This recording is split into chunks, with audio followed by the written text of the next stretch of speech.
Ako ay labis na nagagalak at natuldukan na ang issue ng application ng prangkisa ng ABS-CBN.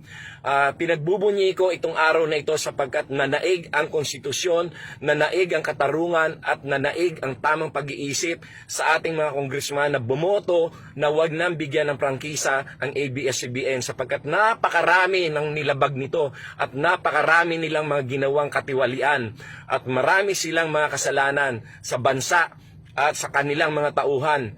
At aking kinocongratulate ang mga congressman na very active na ito ay wag bigyan ng prangkisa kagaya nila Congressman P.D. Barsaga, yung aking professor, at si Congressman Dante Marcoleta na talaga namang napakahusay din sa kanyang pagtatanong sa mga issues ng ABS-CBN. Kasama si Congressman Mike Defensor na talaga namang napaka lalim ng kanyang mga katanungan.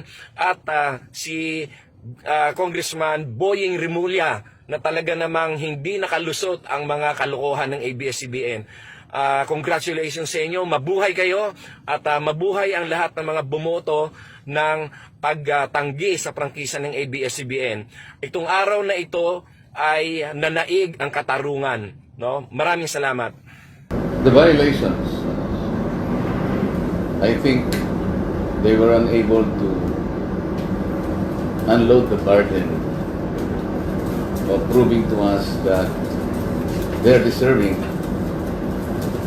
to be granted anew with this special privilege. There are too many to be ignored. Pero sir, doon po sa mga violations, ano po sa tingin niyo sir yung naging malaking problema po ng ABS-CBN? To me, Yes, sir. parang pare-pareho lang eh. Kasi kung mapapansin ninyo, have you seen the old franchise? Section 1 begins with a sentence subject to the Constitution and all laws and regulations. So, ang sinasabi nila kasi, maaaring nakalabag kami ng labor laws, maaaring nakalabag kami ng taxation, but you know, they have nothing to do with their franchise. No. They are in the very heart of their franchise. They probably forgot that they invoke the Constitution and all prevailing laws in the execution of their franchise. Sir, last question from me. Sir, pwede pa po bang i-appeal yung naging decision po ng committee? No, because under our rules, I think it is Section 49, the rules of the House of Representatives. If there is an unfavorable action to any bill or resolution by any committee, and in this case, the Congressional Franchise Committee, the same will be treated as having laid on the table. That means it is archived.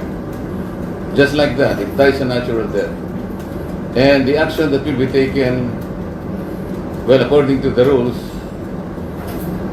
the members will be notified in 5 days from the time that a decision was taken and telling them the reasons therefore. That's the rule. Sir, what can you say to the employees, sir? Siyempre po, malungkot sila ngayon. Many of them will be let go by the network, sir. Talagang maski kami, malungkot kami. Sino naman ang hindi malulungkot na wala ng trabaho yung ating mga manggagawa. Pero sa puso nila, makikita rin nila siguro na at mauunawaan nila kung bakit ganun ang naging pasya namin. Alam mo, ako hindi ako nagpasya sa sarili ko eh. Yung mga napakaraming ebidensya will be the basis on how you act on a particular issue. In my case, mapansin niyo siguro na well, siguro trabaho ko talaga yun. It's my training. It's all their documents. Wala akong documents. Probably they did not know that I'm going to read them one by one. Napakahirap, kasi hindi malinaw yung mga documents. Tons of documents. And sometimes I would sleep at 2 p.m. or 2 a.m. in the morning. Kasi kailangan kong, I cannot speak and I cannot stand there na hindi ko hinima ito. That's not me. I want to see all these documents. Sir, yung nag-express na po ng interest yung kunwari yung Committee on Good Government na imbestigahan pa po yung parang mga supposed violations ng ABS-CBN. Sir, ano po yung nakikita niyong magiging takbo nito? Siguro, you notice that this is not a simple hearing unilaterally done by the franchise committee. Kung makikita nyo, it was a joint committee meeting because there were allegations and there were also resolutions that came in while we were taking or considering the franchise application. Makikita, ang nakita ko rito, at ito napagpasyahan na rin while we were hearing the application, there are several agencies of government that appear to be in collusion with ABS-CBN. Number one, paano naman nangyari na nakapag-rehistro yung Big Dipper dun sa PESA? It was very frustrating for the PESA officials nung tinatanong ko na sila. They know the parameters. Kaya naman bibigyan mo siya ng tax incentives. Yung mababa. Yung first 6 years nga wala siyang tax because you wanted to attract foreign investment. You want that your country benefit from this. Kasi kung marami tayong foreign investment and also the technology that will come in, matutulungan niya ang bansa natin talaga. Not to mention I would say thousands if not millions of jobs to be created. That is the primary consideration. Kaya bibigyan mo siya ng tax incentives. In the particular case of Big Dipper, they cannot even tell us how many employment or how many workers did they generate. Wala. And they were selling to themselves. Sir, It was created purposely for tax avoidance. That was very, very clear. sir, what could have saved the franchise of ABS-CBN? I mean, you were the one unearthed many or most of the documents of the supposed alleged violations of ABS-CBN. But what could have been done, sir, to actually save their franchise and have it removed? Well, it's too late now, no? But siguro, but that was also ako inihintay ko lang sana na magpakababa sila You know, we have 12 hearings. Makikita mo, ang isang nag-a-apply ng franchise, from day one, I've been telling them that this is a special privilege. Siguro dahil lumaki na sila and for so long a time, they thought that they had a vested right on that franchise. Parang sa tingin namin, tingin ko lang, parang they had that sense of entitlement. Mali yun How many times did I make mention about